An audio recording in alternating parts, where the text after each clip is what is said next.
Hi everyone, and welcome back. We are joined today again by Colonel Lawrence Wilkerson to discuss some of these alliance systems which appear to be falling apart. So, welcome back to the program.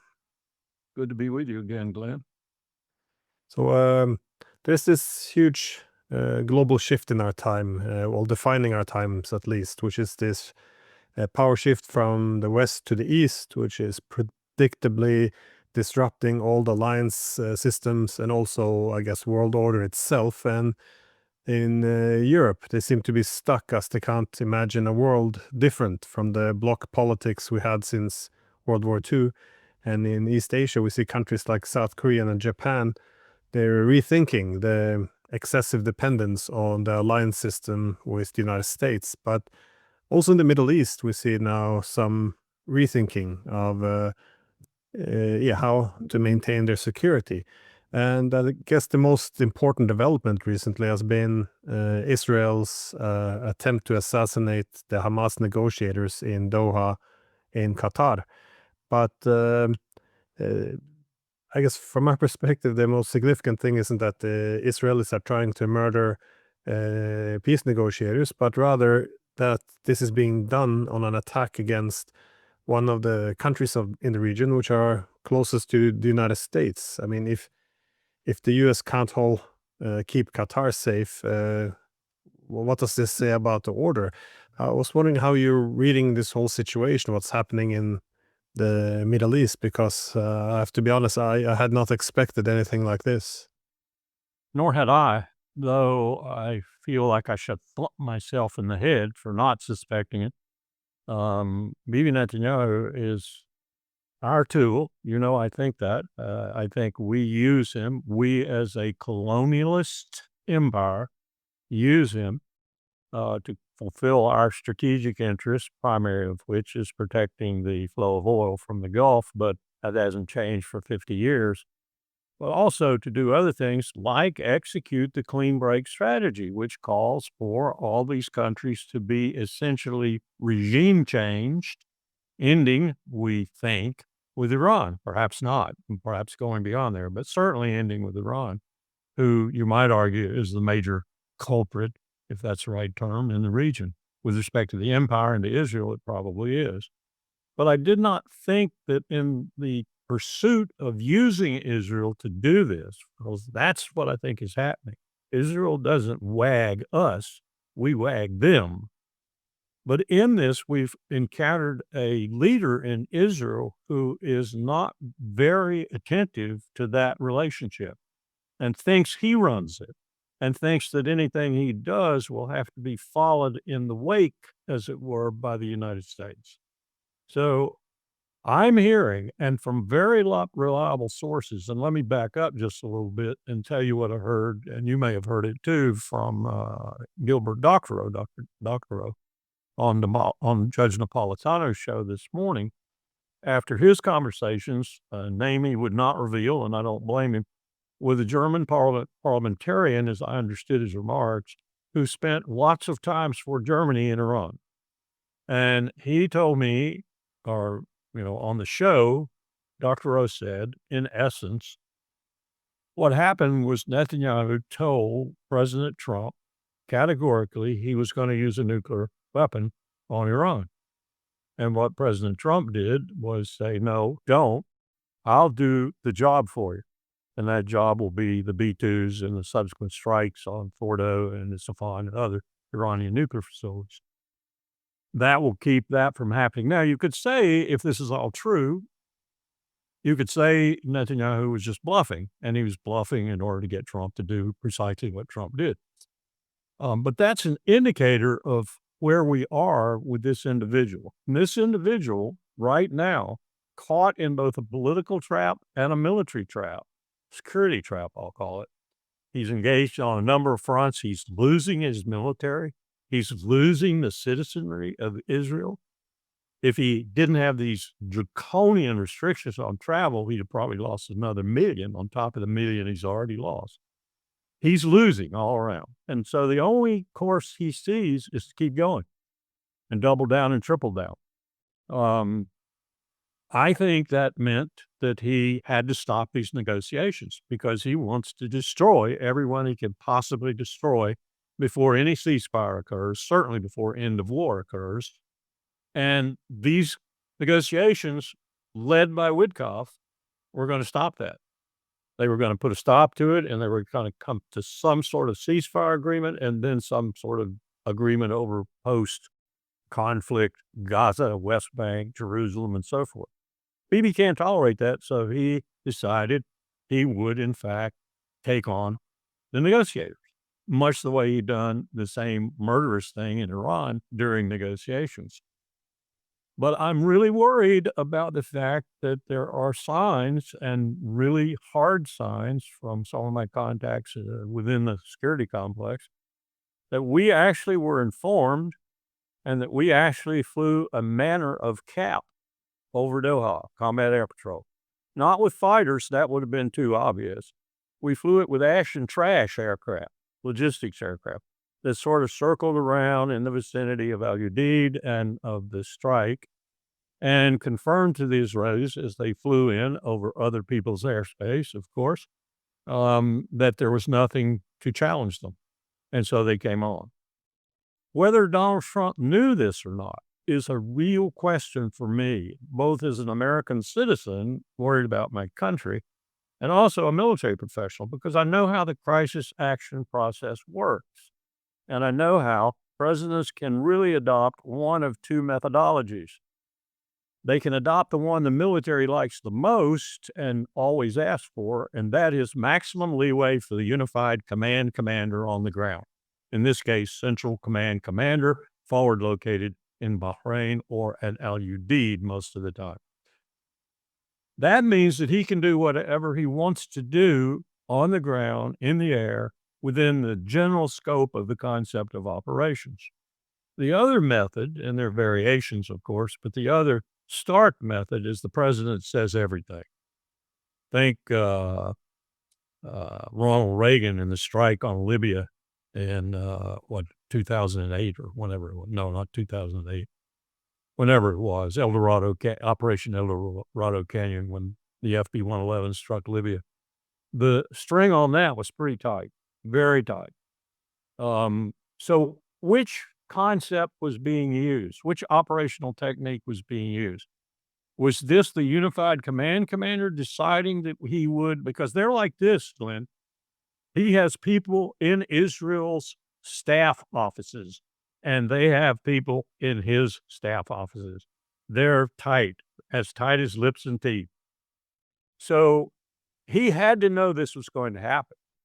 And did he take his own initiative and provide that cover and, in effect, violate our relationship with our other ally in the region, Qatar? I don't know. Or did Trump direct it? Did Trump direct him to do that? Or did Hegseth direct him to do that? Because I'm pretty sure that we knew about it and we actually helped protect it. So this is a real conundrum for me, both as a military professional and a citizen. I don't know that we aren't walking further down this road of absolute perfidy. I mean, going into negotiations with the Iranians and then allowing the Israelis to murder several of their key people and their family members. Go back to the assassination of Soleimani. He was on a peace mission also, and we hit him. And now here we are hitting Doha in order to preclude any successful negotiations on behalf of Bibi Netanyahu. This is not good. But yeah, I'm also curious, the United States' role in this. But whenever I want to look at the changing alliance systems, often one only looks at the changes in distribution of power to try to assess how American interests are changing as well. But one thing that also happens when you have a huge change in the distribution of power is that the U.S. way of defining its own interest is also undergoing immense change. That is, should it stay in Europe? Should it go away? Should it deprioritize Israel, or should they just strengthen their relationship? So in other words, one can expect greater infighting as well within a state undergoing great change. I mean, comparably with the Soviet Union, when one assesses the Soviet policy, one tends to look at it as one entity. But when you looked within, there was infighting between, Gorbachev, Yeltsin, and, this has to be factored in terms of how a state behaves. But, you have a You went to the conflict school of interpretation of the Soviet Empire. So did I. yeah. Well, I don't think there's any sense in the school of everything is always coordinated and blessed by the boss.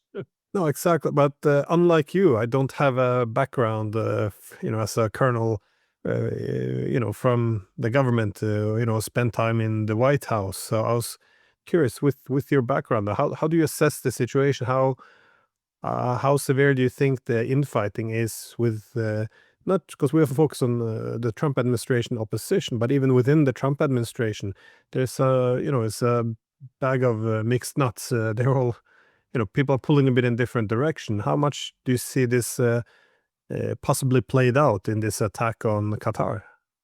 I think it's played out majorly, and I think it's exacerbated majorly by the fact there is no national security advisor.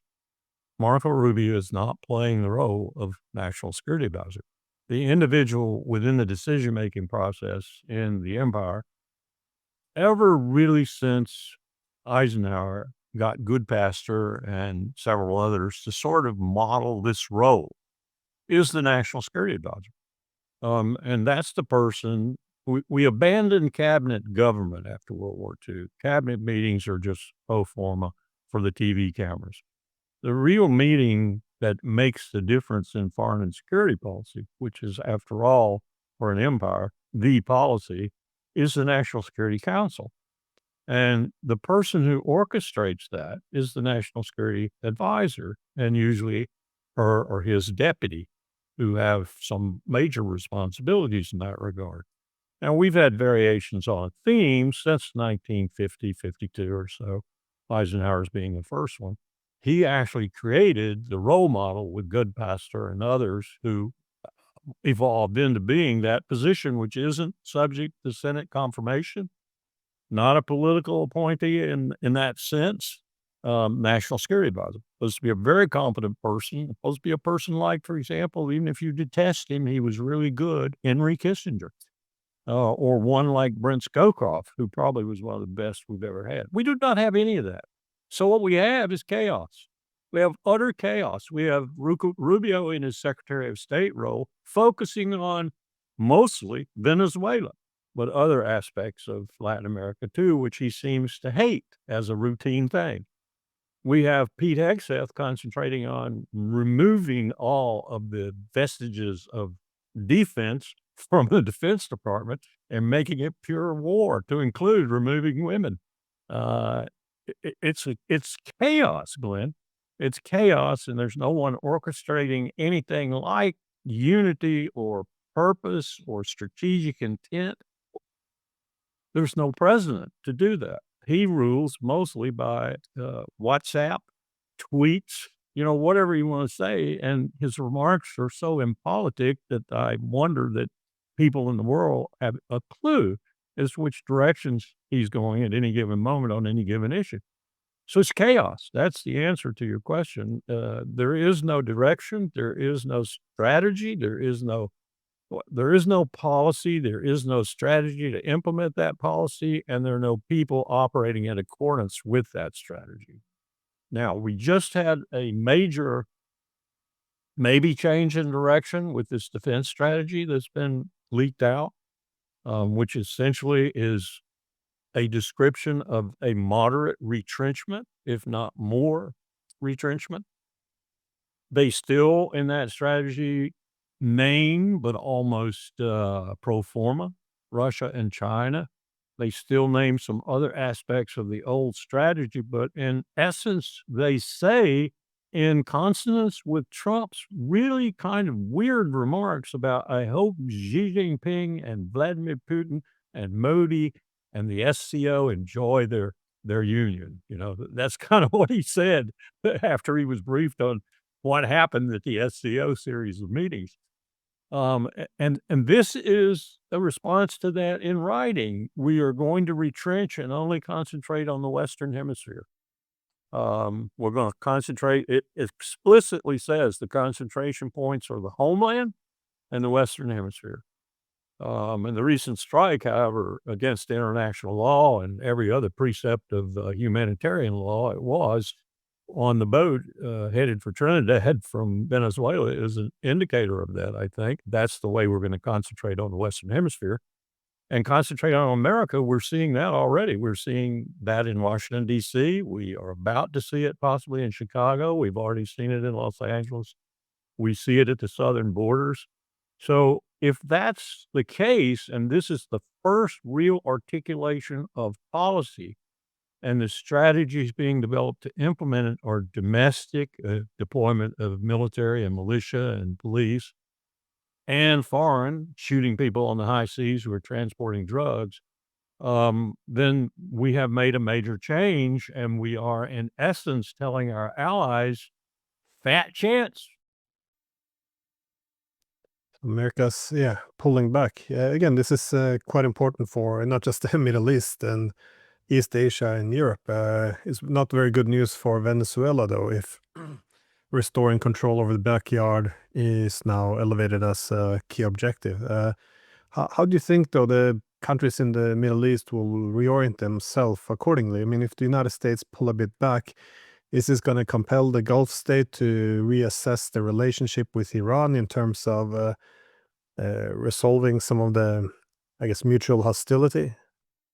You would think so, because backing up this a little bit and going back to Carter's pronouncement in what was it, 78, 79, that the Persian Gulf was a vital U.S. interest because of the oil flow and such. And then considering the evolution of that strategy since then, we seem now not to be so much basing it on oil, although that's still a critical component, I think, for the colonial power that is America. But on this clean break strategy, which is being pushed by billionaires and others behind the scenes who want to finish off the clean break strategy. We call them neoconservatives, but they're more than that. Some of them are globalists in the terminology. Some of them are just plain haters of Persians.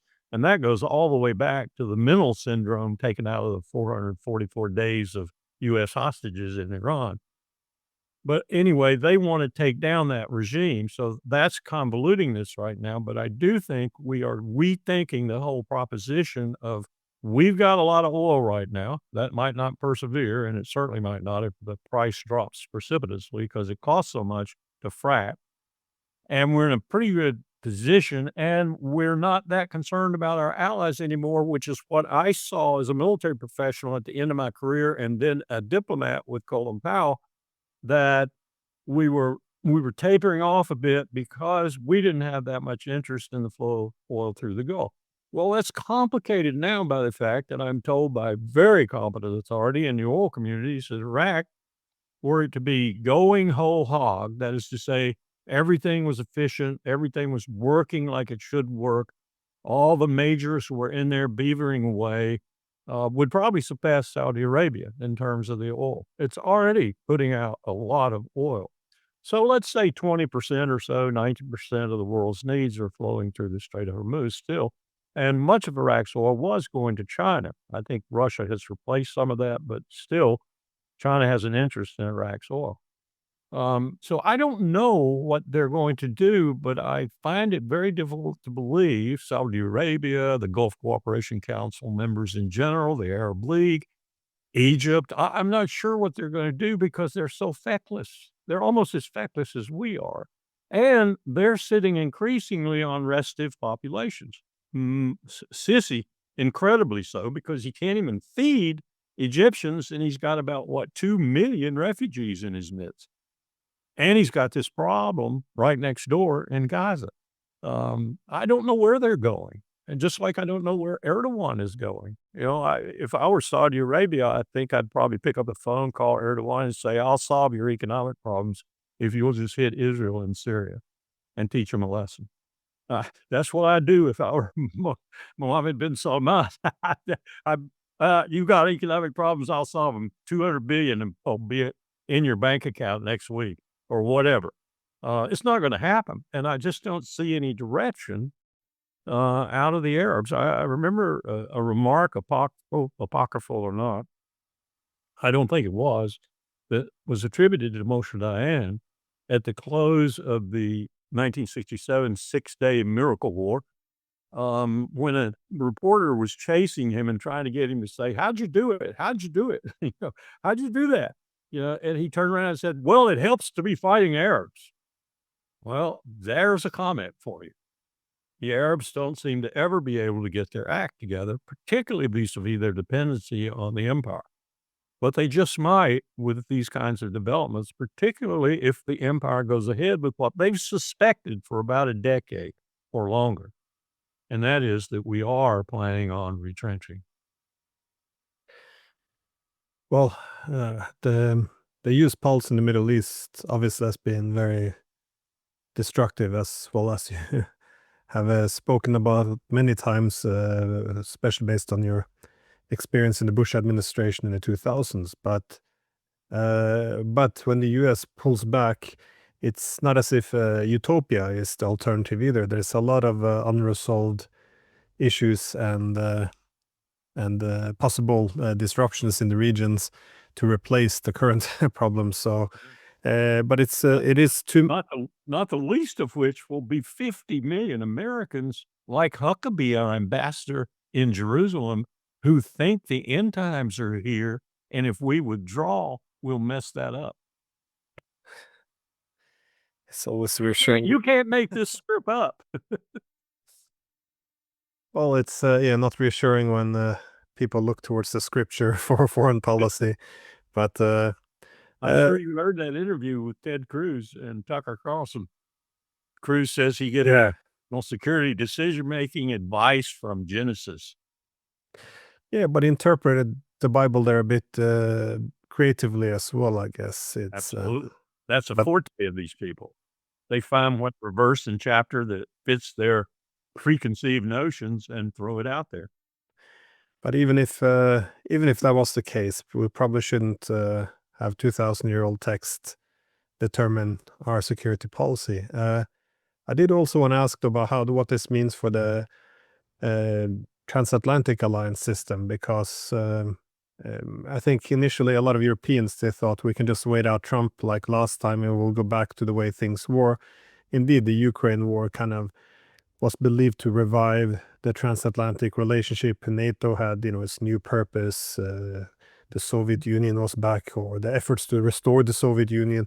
All these nonsense narratives which serve the purpose, but now instead it seems to have brought the U.S. to the conclusion that they're being exhausted in Europe and looking to get rid of this, or not end the war necessarily, but at least outsource it and offload it on the Europeans. But what do you see in the future of the U.S. and Europe?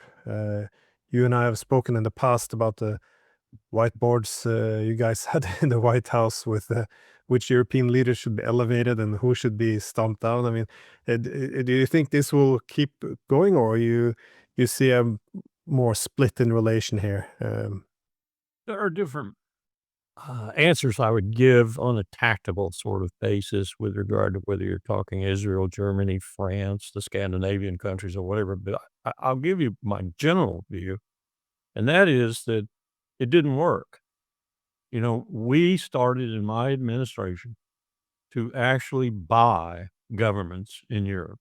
We started to use all manner of NGOs and other type organizations, USAID preeminent amongst them, which is why I didn't have too much problem with what Rubio did to USAID. Although the contracts are still being overseen and still being executed, and they'll go on for another 3 to 5 years because you don't just kill contracts. We started this momentum to get the Jens Stoltenbergs, the Mark Rutte's, to get the Starmers, to get the Macrons, to get ultimately to get the Schultz, and then to get the Merz and other leaders like that. The Finnish president recently made some comments that made me think he might be falling off this dope a little bit, this narcotic. But what's happened is that has crashed. It's fallen apart. Both our having done it and their having been the product of our having done it is now falling apart. Macron is the first one to really show vulnerability, but Germany will follow, and certainly Great Britain will too, and other countries too over the next 2 years or so as their political systems change. All to say that I think the combination of this ineptitude of Europe, shown in their almost strident attempt to keep America in, and America's not accepting that, and now probably formally, or at least coming close to formally, repudiating it in a written sort of way, and certainly in a practice sort of way, is going to destroy it, destroy all the unity. It'll put the EU back in the cave it should not have ever come out of. And I mean, all the people who started all this with the monetary union and the coal and all the rest of the things that sort of built up over time into the EU are now crashing around everyone's ears, I think. So are the governments and so are the countries. And one wonders where it's going, but it isn't going to be helped in that going by the fact that the transatlantic link is going to sever too. I don't know what that means in the long run. I fear what it might mean in the long run for both sides of the Atlantic. Just as I fear for what's happening out in the Pacific with two other alliances, the Korean and the Japanese. They're actually showing really I won't call them growing pains. They're showing imperial pains with the alliances too. The only people really adhering like they were stuck to the empire are the Australians, but I think that will change too. So it's a very, very fluid situation right now, not least of which because of this transfer of power, this massive transfer of power. And I was just looking at this morning. Your viewers can't see this, but this is a page from Peter Frankopan's book, the Silk Roads, a new history of the world. And if you look at this, if you look at these railroads now, this is probably about 5 years old, but these railroads coming out of China cross Russia in the northern sphere, cross the Caucasus and Central Asia in the central sphere, and cross Iran and come up to Berlin and Warsaw in the southern. These are railroads that are built and functioning and will transform the world in terms of commerce. They are coming out of the east and going to the west and stopping at all the stops in between, from Dushanbe to Samarkand, all the way to Ankara and all the way to Warsaw, Berlin, and points even further west. This is the new world. This is also avoiding the greatest threat to economic success, if you will, that the empire could exert over them should it want to. Its navy on the high seas, because this is all land-based. This goes way back 2,000 years to when the shifts took place with different empires and how they did their trade. They would go inland in order to avoid what was happening on the high seas because certain empires had big navies and they were treacherous with the use of those navies. So they went inland. Perfect example is the route of this railroad up the Persian Gulf and into the soft belly, if you will, of Russia. And with the Caucasus, they're benefiting from it. All of this is happening, and we can't do anything about it. It's inexorable. It is happening because the number one economy in the world is behind it. And now we have compelled the largest population-wise country in the world, India, and with great economic potential if it ever harnesses it well, and Russia into a triple alliance, if you will, opposing us.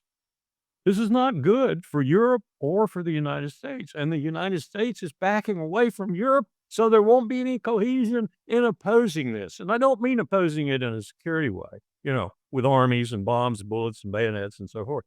I mean strategic competition that also is accompanied by strategic collaboration and strategic cooperation, because we've got some really, really big challenges confronting us, like the climate crisis and nuclear weapons with no treaties, which Trump started out in Alaska well on and got Putin's attention. I'm told that was the one successful point. Putin agreed with him, wanted to new start in February of 26 or earlier, and wanted to bring Xi Jinping in and wanted to talk about other nuclear weapons states and bringing them into a multilateral regime in the world that would at least try to police a little bit this profligacy we now have with nuclear weaponry. That's dead. As I understand it, it's dead now. Putin's given up on Trump. So where are we going? I don't have a clue, but I know it isn't good. Well, we also use the language Europe, this and Europe that as an entity, but do you think the Europeans would even be a cohesive unit? Not that they're so cohesive now, but the idea that they can have a common policy, they have very different interests. If they're not anchored in the transatlantic relationship and also helped by the United States helping to, I guess, pick the leaders of Europe. To what extent is it possible, you think, for the Europeans to actually remain a pole of power if they're not that united to begin with, though? I think they have to do what Colin Powell and H.W. Bush and Jim Baker and Brent Scowcroft and a host of other people, even Dick Cheney, talked about at the end of the Cold War, and that was they need to stand up their own security identity, and it needs to evolve eventually into an independent security identity. That doesn't mean it doesn't cooperate in an interoperability sort of way, You got icebreakers, we don't. So Finland, you're going to have the icebreaking role if we go to war in the Arctic or whatever. That sort of thing could still happen. And the nuclear umbrella of the United States could still extend over them. But they have to take over their own security in a visceral, conventional, on the ground sense, in that sea sense. I think that is it's still a viable concept, but I don't see the leadership in Europe to bring that about, and I definitely don't see it in Washington to help them bring that about. What I see is this new document which says we're going to the Western Hemisphere and the homeland. Well, if the Europeans had known the US would retrench, we probably wouldn't have gone to war against Russia or fight a proxy war, because this is, looking as if it's failing. Well, how are you reading now, though, the situation on this war against Russia? Because at the moment, the Russians are coming out pursuing a very heavy, brutal attrition strategy to finally knock out the Ukrainians to get the war over with. And let's say there's some panic, especially in Europe. You hear it from the politicians, the journalists. They keep saying, ceasefire, we need to end to the war. At the same time, sanctions, weapons. The common thread is we have to do something because now things are going the wrong way. But I'm not sure what you make, for example, of the Russian drones, which allegedly ended up in Polish territory. Very interesting that came at a time when the Poles were talking about fairly decisively no troops in Ukraine, no Polish troops in Ukraine. How to get them to change their mind? This isn't the way to get them to change their minds. This was a stunt as far as I'm concerned, or it was errant drones. I mean, it is possible that they were just errant drones. There are so many in the air, it's a wonder that we haven't had more of this. I suspect we have, it just doesn't get reported all the time.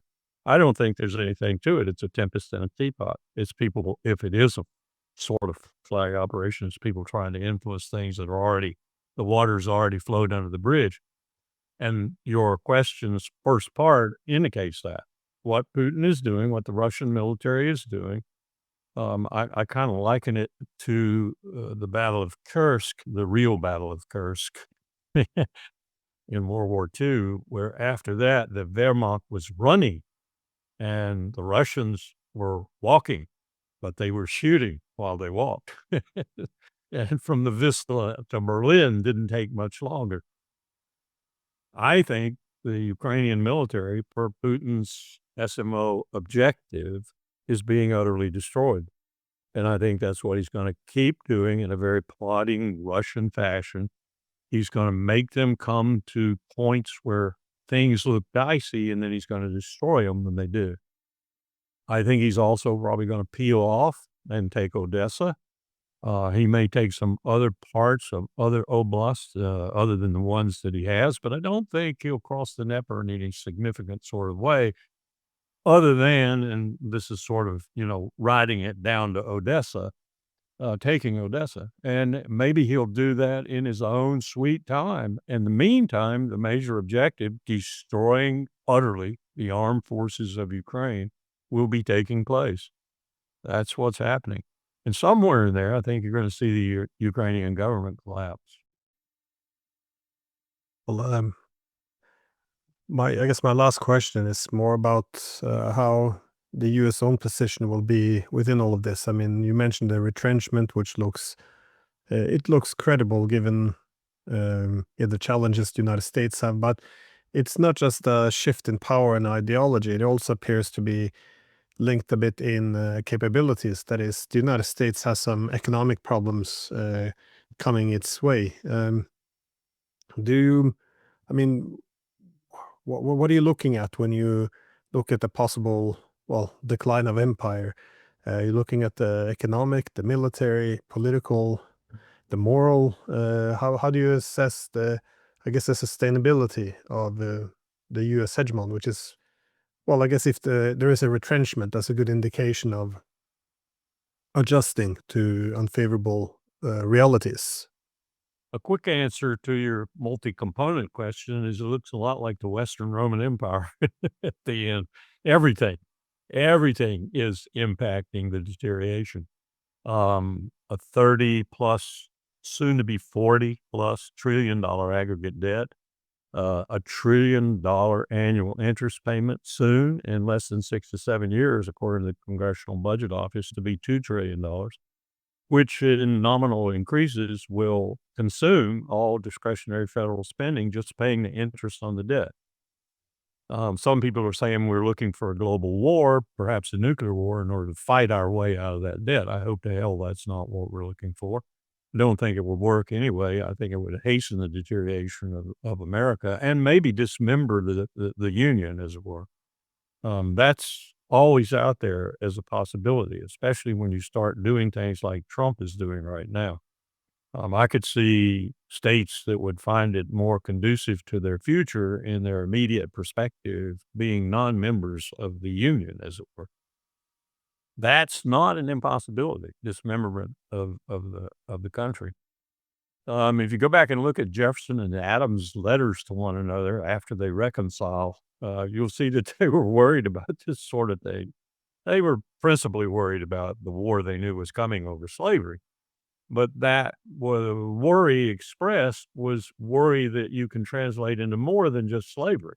It's the very concept of a democratic federal union entity, whatever you want to call it.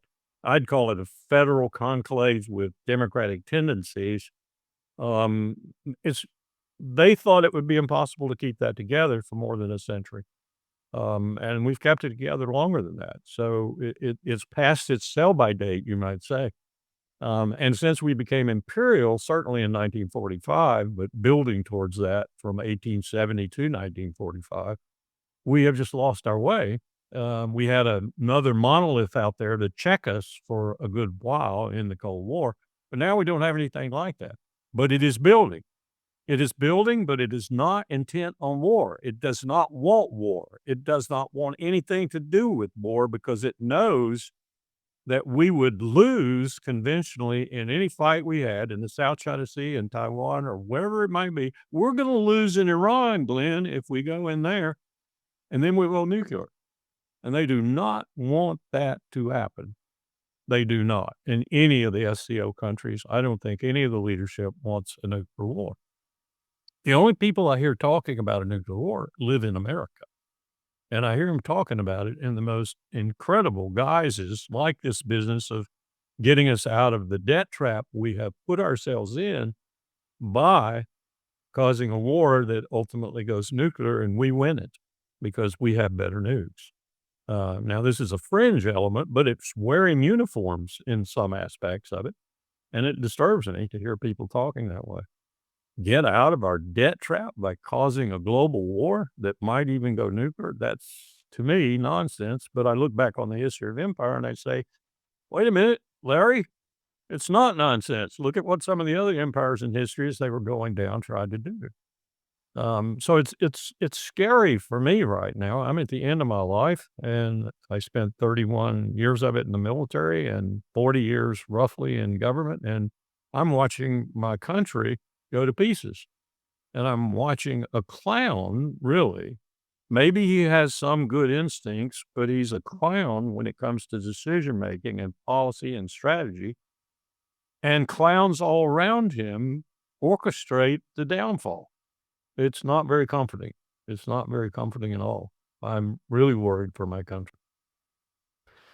I interviewed on this program a common friend of ours, Judge Napolitano, and he was making this prediction, though, that he didn't think the United States would be able to stay together as a consequence of I guess, not just the pending economic problems, but also the political and social problems of the United States. But um, the, the possibility of escalating this into a major war with nuclear weapons, though, this is quite concerning, well, to say the least. Very But much. Did you hear Gilbert Doctorow on Judge this morning, I believe, or I watched it this morning? The German parliamentarian who told him that the way Iran went down in the beautiful war was that Bibi called Trump, and this German parliamentarian had spent many years in Iran for Germany. I think he was a diplomat at the time. And what happened was Bibi called Trump and said, I'm going to use a nuclear weapon on the sites. Whether it was a bluff or what, who knows? But Trump said, don't do that. Don't do that. I'll take care of them for you. I'll take care of them for you. And that's how we got the B-2 business and the bombing of Fort Oisifan and other facilities. And we warned the Iranians we were going to do it. Now, I knew we'd done that. I knew they had time to move critical equipment and so forth. I knew we had warned them we were going to bomb. Then we moved into the negotiations, and with great perfidy, we let Israel kill a lot of their people and everything in the middle of negotiations. The discussion was really interesting from the point of view of the venality of my country. And certainly I didn't need any reinforcement of the venality of Bibi Netanyahu. But it was a hell of a discussion, really. well, I was told by Gilbert Doctorov.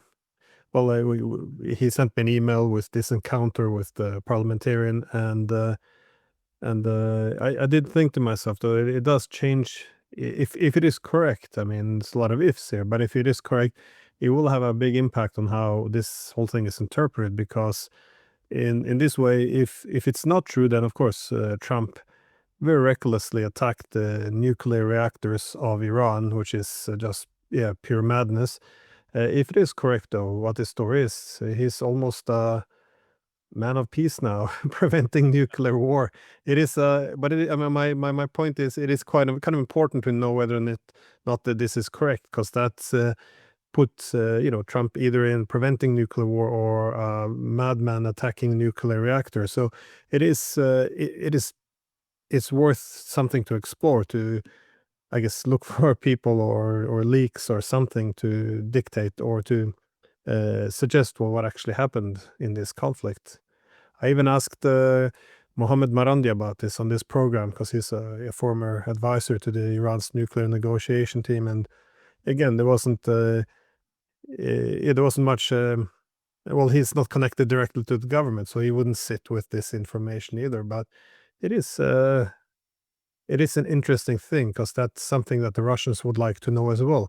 Is are the Americans now, sharpening their knives while they're negotiating with them, or is this Trump genuine about his desire to fundamentally change relations? So I would no, this will be a very good indicator to show what kind of a man and president Donald Trump is. It is, and I have to tell you that I've been reinforced in my view that it might be an accurate depiction of his decision making with regard to that situation, because people tell me, including the judge from time to time, Judge Napolitano, who know Trump and have known him for a long time, that in his gut, he does not like war and he doesn't like nuclear weapons. And if it came to it and he had the capacity to do it, he would do it. He would stop it. That made me feel a little bit better about him, but I don't know. Maybe I'm swallowing hook, line, and sinker, the MAGA line. I just don't know. Well, um, we already ran out of time, so thank you for your insights. And there's a lot of questions which should be answered. One criticism of the Trump administration, from my perspective, is the intentional policy of strategic ambiguity. That is, let everyone keep guessing. This is not something I find comforting, or No. making it very easy to predict what direction they're taking. But again, this is by design. So thanks again. Truly. Thank you for giving me the chance.